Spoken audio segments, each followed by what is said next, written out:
नमस्कार। शुरुआत करते हैं remaining part of the poem Amanda. Amanda का जो बचा हुआ भाग था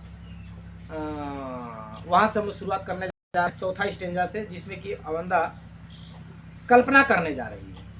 जब अमंदा के माँ ने बोला कि घर का काम करो, रूम को साफा करो, जूता मोजा को साफ करो, तब जाकर के अमंदा जो है फिर अपना परिस्थिति में आ जाती है। एडोलेसेंट का प्रभाव तो हर बच्चों पर होता है। This period is called storm and stress. आंधी और तूफान का उम्र होता है।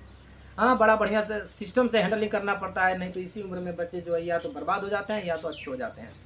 तो अब देखिए, अब वो सपना देख रही है। जब माँ ने उसको धमकी दिया ये सब काम करने के लिए, तो क्या कहती है?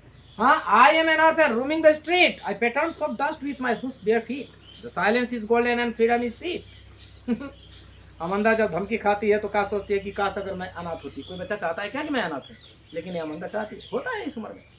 हाँ, जब ज़्यादा प्रेशर देते हैं माता पिता बच्चों पर, तो बोलता है लड़का लोग क्या चीज वैसी बोल बोलो तो भाग जाए। बोलते हैं लोग, भाग भी जाते हैं। सही बात है।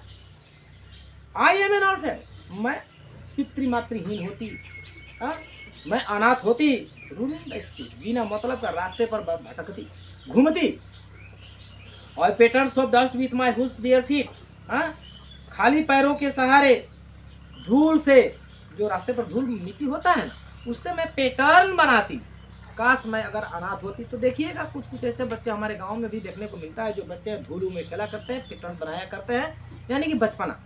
तो वो सोच रही है क्या चीज़ कि काश अगर मैं अनाथ होती तो मैं भी अपने शांत पैरों से, हाँ, खाली पैरों से शांत रूप से बैठ के, खुश का मतलब होता है साइलेंट, बेयर फीट का मतलब होता है खाली पैर, यानी कि खाली पैरों के सहारे शांति रूप से बैठ के रास्ते के किनारे मैं भी सॉफ्ट डस्ट से, यानी कि धूल कणों से मैं भी पैटर्न बनाती, हाँ, अंकन करती, चित्रांकन करती पृथ्वी पर। हाँ, उस समय मेरे लिए क्या होता? Silence is golden and freedom is sweet. कोई नहीं बोलने वाला होता तो समझ लिए कि वो मेरे लिए सोने के समान है। और फ्रीडम, यदि मुझको कोई नहीं बोलने वाला, यदि मैं स्वतंत्र हूँ, तो समझ लिए कि हमको मिठाई उठाई जरूरत नहीं, हमको मिठाई मिल गया है अगर हमको कोई नहीं बोलने वाला होता। कुल मिलाकर के अमंदा चाहती है कि मैं जो करती हूँ वही मेरे लिए सही है। अगर कोई मुझको नहीं बोलता तो मैं रास्ते पर धूल से पैटर्न बनाती, हाँ, और साथ साथ मेरे लिए अगर कोई नहीं बोलने वाला होता तो मेरे लिए जो साइलेंस है, यानी कि कोई नहीं बोलने वाला, यानी कि हमारे प्रति हर आदमी अगर चुप होता तो वो चीज़ हमारे लिए सोने के बराबर होता। और अगर मैं स्वतंत्र होती तो मेरे लिए मिठाई के बराबर होता। तो यहाँ पर दुनिया भर का प्रश्न आ गया भाई। अगर अमंदा अनाथ होती तो क्या करती? What would Amanda do if she were a mermaid, sorry, if she were an orphan. अगर वह एक अनाथ होती तो क्या करती? तो आंसर होगा if Amanda were an orphan, she would patter the soft dust with her whose bare feet in the street. What is समझ में आया? What is golden for Amanda? Silence is golden for Amanda. And what is sweet for Amanda? Freedom is sweet for Amanda. सब ये MCQ question. तो ये stanza clear, ये इसका सपना खत्म। जब ये सपना देख लेती है तो फिर माँ उसको धमकी देना शुरू। अब yo Amanda, don't eat that chocolate Amanda, Amanda chocolate मत खा, नहीं तो दांत सड़ जाएगा। रिमेंबर योर एकन अमंदा, अरे तेरे मुंह पर, चेहरे पर मुहासा हो चुका है, उस पर कभी भी ध्यान देती है कि चेहरे पर मुहासा हो रहा है, तुम जुवती हो रही हो। और ये जो मुहासा होता है पिंपल, यानी कि एकनी जो है, कुल मिलाकर के हम लोग का जब युवा अवस्था आता है तो बच्चों के चेहरे पर अपीयर होता है एक मुहासा बोल।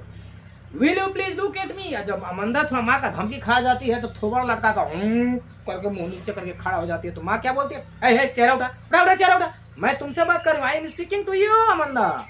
मैं यहाँ पर किसी और नॉन लिविंग थिंग से बात नहीं कर रही हूँ, तुमसे बात कर रही हूँ अमंदा। चेहरा उठा, मेरे पर माँ जो है, यहाँ पर कुछ प्रश्न आ गया। माँ ने अमंदा को क्या खाने से परहेज किया? चॉकलेट। क्या चीज ध्यान में रखने के लिए बोला? एकन। हाँ, यहाँ पर क्लियर हो रहा है ना, who is talking to Amanda? I am speaking to, मैं तुमसे बात कर रही हूँ, उसकी माँ ही बोल रही है। तो यहाँ पर फिर एक बार प्रश्न बताओ, what does Amanda mother ask Amanda not to eat chocolate? What does Amanda mother ask Amanda to remember her acne? I think clear हो गया। अब हम लोग आगे बढ़ जाते हैं। कौन स्टेंजा और 2 स्टेंजा होगा क्या? हाँ, 2 स्टेंजा है। अब देखिए, इतना धमकी खा गई ना, क्या क्या धमकी खाई है इसमें? चॉकलेट नहीं खाने के लिए, मुहासे पर ध्यान देने के लिए। तो यहाँ पर एक प्रश्न आ रहा है, हाउ ओल्ड इज अमंदा। हालांकि उम्र इसमें नहीं दिया हुआ है अमंदा का, लेकिन कविता को पढ़ने से परिलक्षित होता है कि अमंदा का उम्र क्या हो सकता है। एकरी हो रहा है, यानी कि उसके चेहरे पर मुहासा होता है। तो मुहासा जो है 12 साल से लेकर के 22-25 साल तक मुहासा चेहरे पर, इसे तो 12-13 साल से शुरुआत होता है, कब तक रहता है वो गारंटी नहीं। हाँ, यानी साफ जाहिर है कि अमंदा जो है 12-13 साल की उम्र की होगी, क्योंकि उसके चेहरे पर एकन जो है अपीयर हो रहा है। इसलिए उसकी माँ जो है इंस्ट्रक्शन दे रही है कि इस उम्र में कहीं गलत कदम ना ये उठा ले, बोलती है क्या चीज़, अबे वो लड़की तुम्हारे चेहरे पर पिंपल है, मुहासा हो गया, उसको थोड़ा ध्यान तो दो, उसको तो कम से कम ध्यान दिया कर। तो अमंदा जो है उम्र का प्रभाव के चलते फिर अब सोचने लगती है, दत्त तरीका हमारे पर मुहासा का तो बात छोड़ो ना, मैं तो इतनी सुंदर हूँ जैसे कि रेपुंजल। हाँ, रेपुंजल क्या होता है? रेपुंजल जो होता है एक 3 प्रकार का मीनिंग बता दे रहा है। रेपुंजल का मतलब होता है एक छोटी सी सुंदर लड़की, चाहे छोटा सुंदर सुंदर फूलों का पेड़ पौधा, और नहीं तो परी। परी, अरे भगवान के घर में जो रहती है लो, स्वर्ग की परी, तो कहती है क्या चीज, अब सपना देख रही है, आई एम रेपुंजल, दत्त तरीका मैं तो इतना सुंदर हूँ कि रेपुंजल हूँ मैं, I am a beautiful one, I don't have care, I am not a care, हमें क्या चिंता है, कहा तू झूठ मूठ का हमको इंस्ट्रक्शन दे रही है, हमें क्या चिंता है। लेकिन अपने आप में बोल रही, नहीं तो 2 थप्पड़ खा जाएगी ना, मुंह से आवाज निकलेगी। तो सोच रही है दत्त तरीका मैं तो रेपुंजल हूँ। तो वहां पर आगे question, what is Rapunzel? Rapunzel is a beautiful little girl, Rapunzel is a beautiful flower plants, अथवा Rapunzel is a beautiful fairy बा फेयर कह सकते हैं। मुझे चिंता की बात नहीं है। Life in tower is tranquil and rare.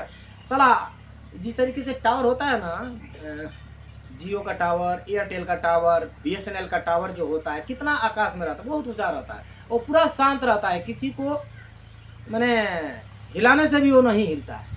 तो इसी तरीके से अमंदा सोचती है कि हमारा तो जीवन है ना टावर की तरह है, पूरा आनंद, ट्रैंक्विल एंड रेयर।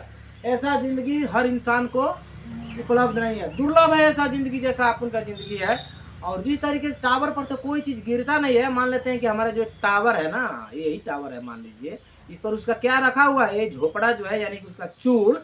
बोलती है क्या चीज, I certainly never let down my bright hair. माँ उसका बोलती होगी कि अबे वो थोड़ा अपना चूल पर भी ध्यान दे। तो बोलते हैं कि तुम्हारे कहने से, हाँ इतना सुंदर चूल है, चमकदार शैम्पू लगाए हैं, हेयर कंडीशनर लगाए हैं, ब्यूटी पार्लर में फेशियल बनवाए हैं, चूल को हीट दिलवाए हैं, तारा काला से हम इसको कटवा देंगे।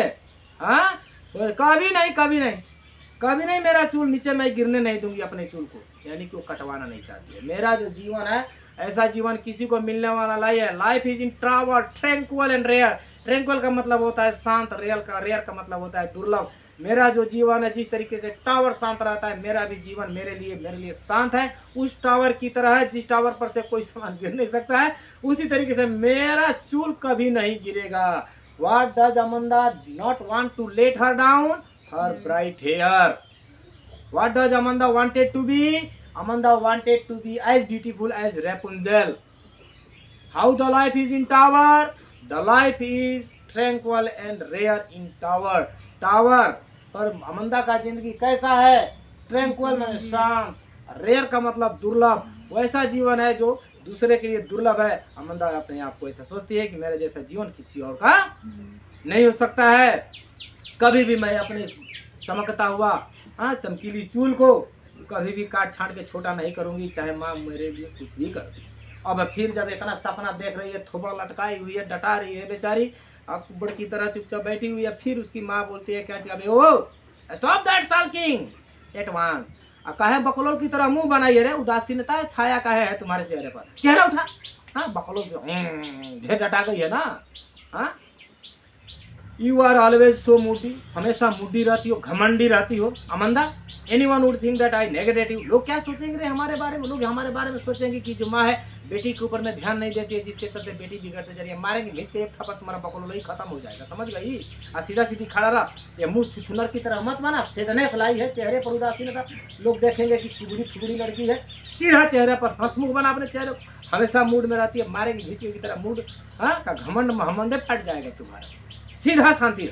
हाँ, आदमी सोचेगा कि मैं माँ जो है बेटी के ऊपर में ध्यान नहीं देती है, जिसके चलते बेटी इस तरीके से रहती है। अफलातून कविता खत्म। इस तरीके का एक सलाह कौन दे सकता है? एक माँ ही दे सकती है।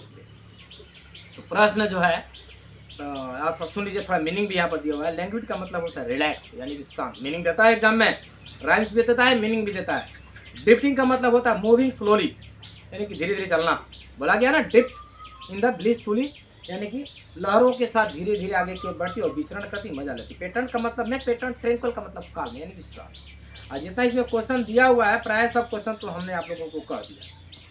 हाँ, एक प्रश्न है कि हाउ ओल्ड इज अमंदा। अमंदा का जो मैंने बोल कर गया, भुला गया, पढ़ाने के दौरान भुला गया। हाउ ओल्ड इज अमंदा कैसे लिख सकते हैं? अमंदा इज ए टीनेजर। टीनेजर का मतलब होता है 12-13 से शुरू होकर के 17-18 साल का उम्र का बच्चों को टीनेजर बोलते हैं। टीन एजर, यानी कि 13 से 18-19 जो भी हो, टीनेजर यानी कि वयस्क जिसको बोलते हैं, नवजुवतियाँ। हाँ, अमंदा इज ए टीनेजर लिख सकते हैं, अथवा she is a school going girl, school आने जाने वाली लड़की है, यानी कि सी में भी 10 to 15 ईयर्स ओल्ड, 10 to 10 साल से 15 साल के बीच में ही बेटी होगी। हालांकि इसका आंसर परिलक्षित नहीं है, जो भी हो हम लोग इस तरीके से लिखेंगे तो करेक्ट होगा।